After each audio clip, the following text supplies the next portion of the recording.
അപ്പോൾ നമ്മൾ ക്വസ്റ്റ്യൻ ടാഗിൽ ഒരു ഓക്സിലറി പ്രനൗൺ തന്നു കഴിഞ്ഞാൽ എങ്ങനെ ക്വസ്റ്റ്യൻ ടാഗിനെ എഴുതാൻ നമ്മൾ പഠിച്ചു.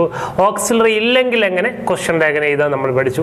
ഇനി നമുക്ക് കൺഫ്യൂഷൻ വരുന്ന ചില സ്ഥലങ്ങൾ ഏതാണെന്ന് പറഞ്ഞു കഴിഞ്ഞാൽ പ്രനൗണുകളുടെ കേസിലാണ്. ഓക്കെ, അപ്പോൾ നമ്മൾ ചില സമയത്ത് പ്രനൗണുകൾ ഉണ്ടാവില്ല, എന്നാൽ ഓക്സിലറി ഉണ്ടാവും. ചിലപ്പോൾ ഓക്സിലറി ഇല്ലെങ്കിൽ നമുക്കിപ്പോൾ എഴുതാൻ അറിയാമല്ലോ എങ്ങനെ ഓക്സിലറി കണ്ടെത്തണമെന്ന്.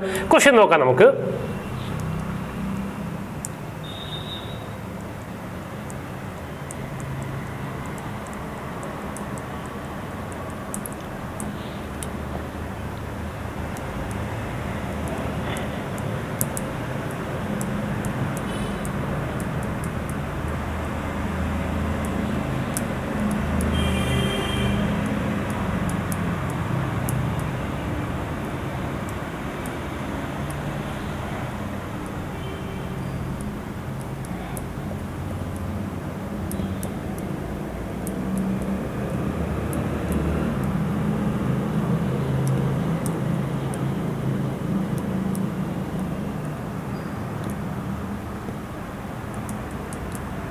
Have A look. എല്ലാ ക്വസ്റ്റ്യനിലും എന്ത് കാണാൻ പറ്റും? നിങ്ങൾക്ക് ഓക്സിലറിയെ കാണാൻ പറ്റുന്നുണ്ടല്ലേ. എന്നാൽ എന്തില്ല? പ്രനൗൺ ഇല്ല അല്ലേ. പ്രനൗണിൻ്റെ സ്ഥാനത്ത് എന്ന് വന്നത് ഷൂസ് എന്ന് വന്നു, രാജീവ് എന്ന് വന്നു, ഷീബ എന്ന് വന്നു, ടീച്ചർ എന്ന് വന്നു, എ ഡോഗ് എന്ന് വന്നു. ഓക്കെ, എങ്ങനെയാണ് നമുക്ക് എന്തിനു എഴുതാൻ പറ്റും? ഇപ്പം മൂന്നാമത്തെ ക്വസ്റ്റ്യനിൽ ഓക്സിലറി ഇല്ല, പ്രനൗണും ഇല്ല. ഓക്കെ, അപ്പോൾ ഓരോ ക്വസ്റ്റ്യനും ഓരോ പ്രത്യേകതകളുണ്ട്. Shoes are expensive. എന്തായിരിക്കും ക്വസ്റ്റ്യൻ ടാഗ്? മിക്ക ആളുകളും ഇതിന് ക്വസ്റ്റ്യൻ ടാഗ് എഴുതുക ഇങ്ങനെയാണ്. ഒരുപാട് ആളുകൾ സംശയം ചോദിച്ചാണ് ഇതെന്തുകൊണ്ട് ഇങ്ങനെ ക്വസ്റ്റ്യൻ ടാഗ് വരാത്തത്, ആറിൻ്റെ ഇറ്റ്. ഒരു കാര്യം നിങ്ങൾ മനസ്സിലാക്കണം, ഇറ്റിൻ്റെ കൂടെ നമ്മൾ ഒരിക്കലും ആറിന് ഉപയോഗിക്കില്ല എന്ന് ഞാൻ നേരത്തെ പറഞ്ഞു കഴിഞ്ഞു നിങ്ങളോട്. ഓക്കെ, ആറെന്ന് പറഞ്ഞു കഴിഞ്ഞാൽ പ്ലൂറൽ ഓക്സിലറി ആണ്, എന്നാൽ ഇറ്റ് എന്ന് പറഞ്ഞാൽ സിംഗുലർ പ്രൊനൗൺ ആണ്. അങ്ങനെ നമുക്ക് ഒരിക്കലും പറയാൻ പറ്റില്ല. അപ്പം നമ്മൾ മനസ്സിലാക്കേണ്ടത് ഷൂസ് എന്ന് പറഞ്ഞാൽ പ്ലൂറൽ അല്ലേ അല്ലേ? നമുക്കറിയാം പെയറായിട്ട് ഉപയോഗിക്കുന്ന എല്ലാം പ്ലൂറലായിരിക്കും. അവയ്ക്ക് മുമ്പിൽ എ പെയർ ഓഫ് വന്നു കഴിഞ്ഞാൽ അത് സിംഗുലർ ആയിരിക്കും. പ്ലൂറലായിട്ട് നമ്മൾ എന്തെങ്കിലും ഒന്നിനെ സെൻറ്റൻസിൽ സൂചിപ്പിക്കുന്നുണ്ടെങ്കിൽ, പ്ലൂറലായിട്ട് ഒരു സെന്റൻസിൽ സബ്ജക്റ്റ് വരുന്നു അല്ലേ, അത് എന്തൊക്കെ എങ്ങനെയുള്ള പ്ലൂറലാവാം? ജീവനുള്ള വസ്തുക്കളെ സൂചിപ്പിക്കുന്ന പ്ലൂറലാവാം, ജീവൻ ഇല്ലാത്തതിനെ സൂചിപ്പിക്കുന്ന പ്ലൂറലാവാം, സ്ഥലങ്ങളെ സൂചിപ്പിക്കുന്ന പ്ലൂറലാവാം, സംഭവങ്ങളെ സൂചിപ്പിക്കുന്ന പ്ലൂറലാവാം. We have only one question, whether the subject is plural or not. Subject പ്ലൂറലാണെന്ന് നിങ്ങൾക്ക് മനസ്സിലായി കഴിഞ്ഞാൽ പിന്നെ നിങ്ങളൊന്നും ആലോചിക്കേണ്ട ആവശ്യമില്ല. എല്ലാ പ്ലൂറൽ സബ്ജക്റ്റിലെയും ക്വസ്റ്റ്യൻ ടാഗ് നമ്മൾ എന്തുകൊണ്ടാണ് റെപ്രസെന്റ് ചെയ്യുക? ദേ കൊണ്ടാണ് റെപ്രസെന്റ് ചെയ്യുക. അപ്പോൾ ദേ കിട്ടും. ഏതാണ് ഓക്സിലറി? ആർ എന്ന് പറയുന്നല്ലേ. അപ്പം എന്ത് കിട്ടി? ആർ ദേ എന്ന് കിട്ടിയില്ലേ. സെൻറ്റൻസ് പോസിറ്റീവ് അല്ലേ. ക്വസ്റ്റ്യൻ ടാഗ് എന്തായിരിക്കണം? നെഗറ്റീവ്. അപ്പോൾ ശരിയായ ആൻസർ ആറിൻ്റെ ദേ. എന്താ കാരണം? All plural subject should be represented by the only pronoun they.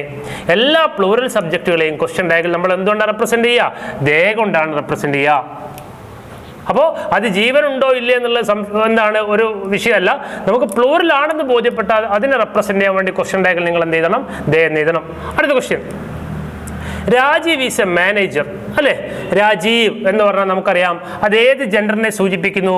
Masculine gender അഥവാ പുല്ലിംഗത്തെ സൂചിപ്പിക്കുന്നു. പുല്ലിംഗത്തെ സൂചിപ്പിക്കാനായിട്ട് ക്വസ്റ്റ്യൻ ടാഗിൽ നമ്മൾ ഉപയോഗിക്കുന്ന പ്രൊനൗൺ എപ്പോഴും എന്തായിരിക്കും? ഹി ആയിരിക്കും. ഓക്കെ, അപ്പൊ നമുക്കിവിടെ എന്ത് കിട്ടി? ഈസ് എന്നുണ്ടല്ലോ, ഈസ് എന്നുണ്ട്. ഓക്കെ, ദെൻ ഏതാ പ്രൊനൗൺ? ഹി എന്ന് പറയുന്നതാണ്. ഈസ് ഹി എന്ന് കിട്ടി. സെന്റൻസ് പോസിറ്റീവ് അല്ലേ, ക്വസ്റ്റ്യൻ ടാഗ് നെഗറ്റീവ്. അപ്പൊ എന്ത് കിട്ടും? ഈസിന്റെ ഹി എന്ന് കിട്ടും. ഓക്കെ, അടുത്ത ക്വസ്റ്റ്യൻ നോക്കുക. Sheeba sings well. ഷീബ എന്ന് പറഞ്ഞു കഴിഞ്ഞാൽ ഏത് ജെൻഡറാണ്? ഫെമിനൈൻ ജെൻഡറാണ്. മസ്കുലൈൻ എന്നുള്ളതിന്റെ ഓപ്പോസിറ്റ് ആണ് ഫെമിനൈൻ. മസ്കുലൈൻ എന്ന് പറഞ്ഞാൽ പുല്ലിംഗമാണ്, ഫെമിനൈൻ എന്ന് പറഞ്ഞാൽ സ്ത്രീലിംഗമാണ് അല്ലേ. അപ്പൊ ഷീബ എന്ന് പറഞ്ഞാൽ സ്ത്രീലിംഗത്തെ സൂചിപ്പിക്കുന്നു. അവിടെ നമ്മൾ ഉപയോഗിക്കേണ്ട, അതിനുപയോഗിക്കാൻ വേണ്ടി, അതിനെ കാണിക്കാൻ വേണ്ടി ക്വസ്റ്റ്യൻ ടാഗിൽ ഉപയോഗിക്കുന്ന പ്രൊനൗൺ എപ്പോഴും എന്തായിരിക്കണം? ഷീ ആയിരിക്കണം. എന്തായിരിക്കണം? ഷീ ആയിരിക്കണം. മസ്കുലൈൻ ജെൻഡർ ആണെങ്കിൽ ഹി ആയിരിക്കും, ഫെമിനൈൻ ജെൻഡർ ആണെങ്കിൽ എന്തായിരിക്കും? ഷീ ആയിരിക്കും. അപ്പൊ ഷീ കിട്ടി. ഏതാണ് ഓക്സിലറി? ഓക്സിലറി കാണുന്നുണ്ടോ? ഇല്ല. എന്നാൽ വെർബിനെ നോക്കൂ. ഏതാ വെർബ്? സിങ്സ് എന്ന് പറയുന്ന വെർബ് അല്ലേ. സിങ്സ് എന്ന് പറഞ്ഞാൽ എസ് ഉള്ളതല്ലേ. എസ് ഉള്ളതിന്റെ കൂടെ എപ്പോഴും എന്താ ഉണ്ടാവുക? ഡസ് അല്ലേ ഉണ്ടാവുക. അപ്പൊ നമുക്ക് എന്ത് കിട്ടി? ഡസ് ഷീ എന്ന് കിട്ടി.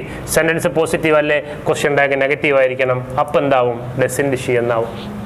ക്ലിയർ ആണല്ലോ. ഓക്കെ, ഇനി ഏറ്റവും പ്രധാനപ്പെട്ടത് ടീച്ചർ ഈസ് ഓൺ ലീവ്. എന്തായിരിക്കും നിങ്ങളുടെ പ്രൊനൗൺ എന്ന് പറയുന്നത്? ഇത് പലപ്പോഴും PSC ചോദിച്ച ചോദ്യമാണ്. ടീച്ചർ ഈസ് ഓൺ ലീവ് അല്ലേ. എന്തായിരിക്കും നമ്മുടെ പ്രൊനൗൺ എന്ന് പറയുന്നത് അല്ലേ? ടീച്ചർ എന്ന് പറഞ്ഞു കഴിഞ്ഞാൽ അത് മസ്കുലൈൻ ജെൻഡർ ആണോ, ഫെമിനൈൻ ജെൻഡർ ആണോ? നമ്മളെ സംബന്ധിച്ചിടത്തോളം നമ്മൾ പലപ്പോഴും അല്ലേ ലേഡി ടീച്ചേഴ്സിനാണ് നമ്മൾ ടീച്ചർ എന്ന് വിളിക്കാറുള്ളത്, അല്ലാത്തത് മാഷാണ്. ഓക്കെ, പക്ഷേ ഇംഗ്ലീഷിൽ ടീച്ചർ എന്ന് പറയുന്ന വാക്ക് നോക്കി കാണാൻ പറ്റുന്ന മീനിങ് ഇങ്ങനെയാണ്: വൺ ഹു ടീച്ചേഴ്സ്. ആരാണോ പഠിപ്പിക്കുന്നത് അത് ടീച്ചർ ആയിരിക്കും. എന്ന് പറഞ്ഞു കഴിഞ്ഞാൽ സ്ത്രീ ആണെങ്കിലും പുരുഷനാണെങ്കിലും അയാൾക്കെല്ലാം എന്താവാം, ടീച്ചർ ആവാം. അപ്പോൾ ടീച്ചർ എന്ന് പറയുന്നതിനും മസ്കുലൈൻ ജെൻഡർ ആണെന്ന് നമുക്ക് പറയാൻ പറ്റൂല, എന്നാൽ ഫെമിനൈൻ ജെൻഡർ ആണെന്നും പറയാൻ പറ്റില്ല. ഇത് രണ്ടുമാവാം. അങ്ങനെ രണ്ടുമാവാൻ സാധ്യതയുണ്ടെങ്കിൽ അതിന് നമ്മൾ വിളിക്കുന്നതാണ് കോമൺ ജെൻഡറുകൾ. എന്താ വിളിക്കുക? കോമൺ ജെൻഡറുകൾ. കോമൺ ജെൻഡറുകളെ ക്വസ്റ്റ്യൻ ടാഗിൽ നമ്മൾ റെപ്രസെന്റ് ചെയ്യുന്ന സമയത്ത് ഇറ്റ് വെച്ചിട്ട് റെപ്രസെന്റ് ചെയ്യണം. അപ്പോൾ ടീച്ചർ ഈസ് ഓൺ ലീവ് എന്നുള്ളതിന്റെ ക്വസ്റ്റ്യൻ ടാഗ് എപ്പോഴും എന്തായിരിക്കണം? ഈസ് ഇൻ ഇറ്റ് ആയിരിക്കണം. എന്തായിരിക്കണം? ഈസ് ഇൻ ഇറ്റ് ആയിരിക്കണം.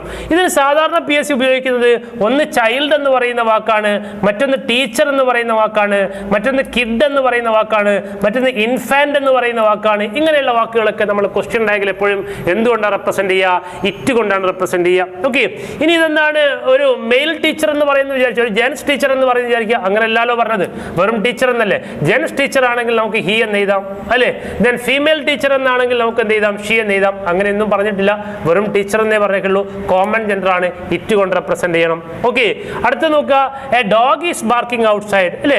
ഇവിടെ രാജീവ് എന്ന് പറഞ്ഞ മനുഷ്യനാണ്, ഷീബ എന്ന് പറഞ്ഞ മനുഷ്യനാണ്, ടീച്ചർ എന്ന് പറഞ്ഞ മനുഷ്യനാണ്. A dog is barking outside. A dog എന്ന് പറഞ്ഞാൽ ഇറ്റ് ഈസ് എൻ ആനിമൽ അല്ലേ, ഒരു ആനിമലിനെയാണ് സൂചിപ്പിക്കുന്നത്. അതായത് മനുഷ്യനല്ലാത്ത എന്തിനെ സിംഗുലർ ആയിട്ട് സൂചിപ്പിച്ചു കഴിഞ്ഞാലും, എ ഡോഗ് എന്നല്ലേ പറഞ്ഞത്, മനുഷ്യനല്ലാത്ത എന്തിനെ സിംഗുലർ ആയിട്ട് സൂചിപ്പിച്ചു കഴിഞ്ഞാലും അപ്പൊ നമുക്ക് ഇങ്ങനെ പറയാം: any singular subject other than human beings. മനുഷ്യനല്ലാത്ത ഏത് സിംഗുലർ സബ്ജക്റ്റ് വന്നാലും, other than human beings. Okay, ഏത് സിംഗുലർ സബ്ജക്റ്റ് വന്നാലും അതിനെ ക്വസ്റ്റ്യൻ ടാഗിൽ നമ്മൾ എന്തുകൊണ്ട് റെപ്രസെന്റ് ചെയ്യുക? അതും ഇറ്റ് കൊണ്ട് റെപ്രസെന്റ് ചെയ്യണം. അപ്പം നമ്മുടെ ആൻസർ എന്തായിരിക്കണം? എ ഡോഗ് എന്ന് പറയുന്നത് ഇറ്റ് കൊണ്ട് റെപ്രസെന്റ് ചെയ്യും. ഓക്സിൽ ഏതാണ്? ഈസ് ആണ്. സെന്റൻസ് നെഗറ്റീവിലേക്ക് മാറ്റണം. എന്ത് കിട്ടും? ഈസ് ഇൻ ഇറ്റ് എന്ന് കിട്ടും. അപ്പോൾ ഞാൻ പറഞ്ഞ പോയിന്റ് 5 പോയിന്റുകളാണ്. എല്ലാ പ്ലൂറൽ സബ്ജക്റ്റുകളെയും നമ്മൾ ക്വസ്റ്റ്യൻ ടാഗിൽ എന്തുകൊണ്ട് റെപ്രസെന്റ് ചെയ്യും? ഓൾ പ്ലൂറൽ സബ്ജക്ട് എന്തുകൊണ്ട് റെപ്രസെന്റ് ചെയ്യും? ദേ കൊണ്ട് റെപ്രസെന്റ് ചെയ്യും അല്ലേ. മസ്കുലൈൻ ജെൻഡർ നമ്മൾ എന്തുകൊണ്ട് റെപ്രസെന്റ് ചെയ്യും? ഹി കൊണ്ട് റെപ്രസെന്റ് ചെയ്യും. ഫെമിനൈൻ ജെൻഡറിനെ ഷീ കൊണ്ട് റെപ്രസെന്റ് ചെയ്യും. കോമൺ ജെൻഡർ ആണെങ്കിൽ ഇറ്റ് എന്നുകൊണ്ട് റെപ്രസെന്റ് ചെയ്യും. Any singular subject other than human beings. മനുഷ്യനല്ലാത്ത ഏതെങ്കിലും ഒരു സിംഗുലർ സബ്ജക്ട് വന്നു കഴിഞ്ഞാൽ അതിനെ നമ്മൾ ഏതുകൊണ്ട് റെപ്രസെന്റ് ചെയ്യും? ഇറ്റ് കൊണ്ട് റെപ്രസെന്റ് ചെയ്യാവുന്നതാണ്. ക്ലിയർ ആണല്ലോ? ഇത്രയാണ് പ്രാഥമികമായിട്ട് എനിക്ക് നിങ്ങളോട് പറയാനുള്ളത്. അപ്പോൾ നമുക്ക് എന്തൊക്കെ അറിയാം? ഒരു പ്രനൗണിലേക്ക് കണ്ടെത്താൻ അറിയാം, ഒരു ഓക്സിലറിയിലേക്ക് കണ്ടെത്താൻ അറിയാം, ഒരു ഓക്സിലറിയും പ്രനൗണും കൊടുത്താൽ ക്വസ്റ്റ്യൻ ടാഗ് എഴുതാൻ അറിയാം. ഇനി പ്രനൗൺ മാത്രമേ ഉള്ളൂ, ഓക്സിലറി ഇല്ലെങ്കിൽ അതും അറിയാം. നമ്മളെല്ലാം അല്ലേ പ്രൈമറിയിൽ നമ്മൾ പഠിക്കേണ്ട എല്ലാ കാര്യങ്ങളും നമ്മൾ പഠിച്ചു കഴിഞ്ഞു. ഇത് നിങ്ങൾ മനസ്സിൽ വെക്കുക. ഇത് മനസ്സിൽ വെച്ചാൽ നിങ്ങൾക്ക് ഇനി PSC ചോദിക്കുന്ന ചോദ്യങ്ങൾ എന്താക്കാൻ പറ്റും? ഈസി ആയിട്ട് ആൻസർ ചെയ്യാൻ പറ്റും. നമുക്ക് അത്തരം ചോദ്യങ്ങളിലേക്ക് പോകാം. ഓക്കെ, ഇനി നമ്മൾ ചർച്ച ചെയ്യാൻ പോകുന്നത് PSC നിരന്തരം ചോദിക്കുന്ന PSC ക്വസ്റ്റ്യൻ പേപ്പറിൽ നമ്മൾ എപ്പോഴും കാണുന്ന ചില ക്വസ്റ്റ്യനുകളെ കുറിച്ചാണ്. അതിലാണ് അയാമിൽ ആരംഭിക്കുന്ന ചോദ്യങ്ങൾ അല്ലേ. ഇപ്പോൾ ഐ ആം ബിസി എന്ന് പറയുന്ന ഒരു ചോദ്യം. Okay, then I am not എന്ന് പറയുന്ന, ഐ ആം നോട്ട് ലേറ്റ് എന്ന് പറയുന്ന മറ്റൊരു ചോദ്യം. എങ്ങനെ നമുക്ക് ആൻസർ ചെയ്യാം? ഇത് കൂടുതലൊന്നും പറയുന്നില്ല. നമുക്കറിയാം ഒരു വാക്യം അയാമിൽ ആരംഭിച്ചു കഴിഞ്ഞാൽ ക്വസ്റ്റ്യൻ ടാഗ് എപ്പോഴും എന്തായിരിക്കണം? ആറിൻ്റെ ആയിരിക്കണം. എന്തായിരിക്കണം? ആറിൻ്റെ. അപ്പോൾ ഇതിൻ്റെ ക്വസ്റ്റ്യൻ ടാഗ് എന്തായിരിക്കും? ആറിൻ്റെ എന്നായിരിക്കും. ആറിൻ്റെ. ഓക്കെ, ഒരു വാക്യം ഐ ആം നോട്ടിലാണ് ആരംഭിക്കുന്നതെങ്കിൽ, ഐ ആം നോട്ടിലാണ് ആരംഭിക്കുന്നതെങ്കിൽ ക്വസ്റ്റ്യൻ ടാഗ് എപ്പോഴും എന്തായിരിക്കും? ആം ഐ ആയിരിക്കും. അപ്പോൾ നമുക്ക് ഇങ്ങനെ പറയാം: ഐ ആമിൽ ആരംഭിച്ച ക്വസ്റ്റ്യൻ ടാഗ് എന്തായിരിക്കും? ആറിൻ്റെ ആയിരിക്കും. ഐ ആം നോട്ട് ആണെങ്കിൽ എന്തായിരിക്കും? ആം ഐ ആയിരിക്കും. ഇങ്ങനെ രണ്ട് തരത്തിൽ നമുക്ക് പറയാൻ പറ്റും. ഓക്കെ, അപ്പോൾ ഐ ആം ആണെങ്കിൽ ആറിൻ്റെ, ഐ ആം നോട്ട് ആണെങ്കിൽ ആം ഐ. അതുപോലെ തന്നെ നമുക്ക് നോക്കാം, let us go out. Okay, ഇങ്ങനത്തെ ഒരു question. Let us please go out. Okay, ഇങ്ങനെ ഒരു question. Let me sit here. Okay, മറ്റൊരു question. Let them come in. Okay, മറ്റൊരു ക്വസ്റ്റ്യൻ. അപ്പോൾ നമ്മൾ ഡിസ്കസ് ചെയ്യുന്നത് അയാമിനെ കുറിച്ച് നമ്മൾ പറഞ്ഞു. എന്താ പറഞ്ഞത്? അയാം ആണെങ്കിൽ ആറിൻ്റെ ആയിരിക്കും, അയാം നോട്ട് ആണെങ്കിൽ ആം ഐ ആയിരിക്കും. ഇനി നമ്മൾ ചർച്ച ചെയ്യുന്നത് ലെറ്റിനെ കുറിച്ചാണ്. ലെറ്റ്. ഓക്കെ, ഒരു അല്ലേ വാക്യം ലെറ്റിൽ ആരംഭിച്ചു കഴിഞ്ഞാൽ ക്വസ്റ്റ്യൻ ടാഗ് എന്തായിരിക്കും? ലെറ്റസ് വന്നു കഴിഞ്ഞാൽ ക്വസ്റ്റ്യൻ ടാഗ് എപ്പോഴും എന്തായിരിക്കും? ഷാൽവി ആയിരിക്കും. നമുക്കറിയാം ലെറ്റസ് ആണെങ്കിൽ ക്വസ്റ്റ്യൻ ടാഗ് എന്തായിരിക്കും? ഷാൽവി ആയിരിക്കും. ഇനി ലെറ്റസിന് മുൻപിലോ ലെറ്റസിന് ശേഷമോ പ്ലീസ് വന്നു കഴിഞ്ഞാൽ, അതായത് പ്ലീസ് ലെറ്റസ് അല്ലെങ്കിൽ ലെറ്റസ് പ്ലീസ്. ഇങ്ങനെ ലെറ്റസിന് മുൻപിലോ ലെറ്റസിന് ശേഷമോ പ്ലീസ് വന്നു കഴിഞ്ഞാൽ ക്വസ്റ്റ്യൻ ടാഗ് എപ്പോഴും എന്തായിരിക്കണം? വിൽ യു ആയിരിക്കണം. എന്തായിരിക്കണം? വിൽ യു ആയിരിക്കണം. ലെറ്റ് മീ ആണെങ്കിൽ ശരിക്കും ക്വസ്റ്റ്യൻ ടാഗ് വരേണ്ടത് ശാലൈ എന്നാണ്. കേരളത്തിൽ അങ്ങോളം ഇങ്ങോളമുള്ള സ്കൂളുകൾ പഠിപ്പിക്കുന്നത് ലെറ്റ് മീൻ്റെ ക്വസ്റ്റ്യൻ ടാഗ് ശാലൈ എന്നാണ്. എന്നാൽ കേരള PSCയുടെ ആൻസർ എപ്പോഴും എന്തായിരിക്കും? വിൽ യു ആയിരിക്കും.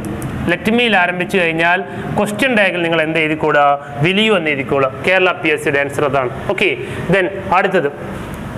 ഇനി ലെറ്റ് അസ് അല്ലാതെ ലെറ്റിന് ശേഷം ലെറ്റ് മീ ആയാലും ലെറ്റ് ദം ആയാലും ലെറ്റ് ഹിം ആയാലും ലെറ്റ് ഹെർ ആയാലും അല്ലേ, let her, let you, let it, ഇങ്ങനെയൊക്കെ വന്നു കഴിഞ്ഞാൽ ക്വസ്റ്റ്യൻ ടാഗ് എപ്പോഴും എന്ത് തന്നെ ആയിരിക്കും? വിൽ യു തന്നെ ആയിരിക്കും. ഓക്കെ, ഒരു കാര്യം നിങ്ങൾ മനസ്സിലാക്കണം. നമ്മൾ പറഞ്ഞിട്ടുണ്ട് സെന്റൻസ് പോസിറ്റീവ് ആണെങ്കിൽ ക്വസ്റ്റ്യൻ ടാഗ് എന്തായിരിക്കും? നെഗറ്റീവ് ആയിരിക്കും. സെന്റൻസ് നെഗറ്റീവ് ആണെങ്കിൽ ക്വസ്റ്റ്യൻ ടാഗ് എന്തായിരിക്കും? പോസിറ്റീവ് ആയിരിക്കും. എന്നാൽ ലെറ്റിന്റെ കേസിൽ അങ്ങനെ കാര്യം സംഭവിക്കുന്നില്ല. സെന്റൻസ് പോസിറ്റീവ് ആണെങ്കിലും സെന്റൻസ് നെഗറ്റീവ് ആണെങ്കിലും ലെറ്റിൽ ആരംഭിക്കുന്ന വാക്യങ്ങളെ സംബന്ധിച്ചിടത്തോളം അല്ലേ, ക്വസ്റ്റ്യൻ ടാഗ് എപ്പോഴും എന്തായിരിക്കും? പോസിറ്റീവ് ആയിരിക്കും. അതൊരിക്കലും നെഗറ്റീവ് ആവുന്നില്ല. ഇപ്പൊ ഞാൻ പറഞ്ഞു ലെറ്റസ് ഗോ ഔട്ട് എന്ന് പറയാൻ എന്താ ആൻസർ? സോറി, ക്വസ്റ്റ്യൻ ടാഗ് എന്താ? ഷാൽ വി ആണെന്ന് പറഞ്ഞല്ലോ. ഇനി ലെറ്റസ് നോട്ട് ഗോ ഔട്ട് എന്നാണെങ്കിൽ എന്ത് തന്നെ ആയിരിക്കും? ഷാൽ വി ആയിരിക്കും. ഇനി ലെറ്റസ് ഗോ ഔട്ട് എന്നാണെങ്കിൽ ഷാൽ വി. അതായത് പോസിറ്റീവ് സെന്റൻസ് ആണെങ്കിലും നെഗറ്റീവ് സെന്റൻസ് ആണെങ്കിലും ക്വസ്റ്റ്യൻ ടാഗ് എപ്പോഴും ലെറ്റിന്റെ കേസിൽ, ലെറ്റിൽ ആരംഭിക്കുന്ന വാക്യങ്ങളുടെ കേസിൽ എപ്പോഴും എന്തായിരിക്കും? പോസിറ്റീവ് ആയിരിക്കും. അപ്പൊ എന്താ പറഞ്ഞത്? ലെറ്റസ് വന്നാൽ ഷാൽ വി ആയിരിക്കണം. പ്ലീസ് ലെറ്റസ് എന്നോ ലെറ്റസ് പ്ലീസ് എന്നോ, അതായത് ലെറ്റസിന് മുൻപിലോ ലെറ്റസിന് ശേഷമോ പ്ലീസ് വന്നാൽ എന്തായിരിക്കും? വിൽ യു ആയിരിക്കും. ലെറ്റ് മീ വന്നാൽ നമ്മുടെ ആൻസർ വിൽ യു ആയിരിക്കണം. ഓക്കെ, ശാലൈ എന്നുള്ളതാണ് കറക്റ്റ് ആൻസർ. PSCയുടെ ആൻസർ കീഴിൽ വിൽ യു എന്നാണ്. ലെറ്റ് യു, ലെറ്റ് അസ് അല്ലാതെ വേറെ എന്ത് വന്നാൽ, ലെറ്റ് ദമ്മും ലെറ്റ് ഹിമ്മും ലെറ്റ് ഹെറും ലെറ്റ് ഇറ്റൊക്കെ വന്നു കഴിഞ്ഞാൽ നമ്മുടെ ആൻസർ എപ്പോഴും എന്തായിരിക്കും? Let you, sorry will you എന്നായിരിക്കും. ഓക്കെ, ഐ ആം ആണെങ്കിൽ ക്വസ്റ്റ്യൻ ടാഗ് എന്തായിരിക്കണം? ആറിൻ്റെ ഐ ആയിരിക്കണം. ഐ ആം നോട്ട് ആണെങ്കിൽ എന്തായിരിക്കണം? ആം ഐ ആയിരിക്കണം. പോയിന്റ് ക്ലിയർ ആണല്ലോ. അപ്പോൾ ഇത്രയും ഓർത്ത് വെക്കുക. ഐ ആം ആണെങ്കിൽ ആറിൻ്റെ ഐ, ഐ ആം നോട്ട് ആണെങ്കിൽ ആം ഐ, ലെറ്റസ് ആണെങ്കിൽ ഷാൽ വി, പ്ലീസ് ലെറ്റസോ ലെറ്റസ് പ്ലീസോ വന്നു കഴിഞ്ഞാൽ നമ്മൾ എന്ത് ഉപയോഗിക്കും? വിൽ യു എന്ന് ഉപയോഗിക്കും.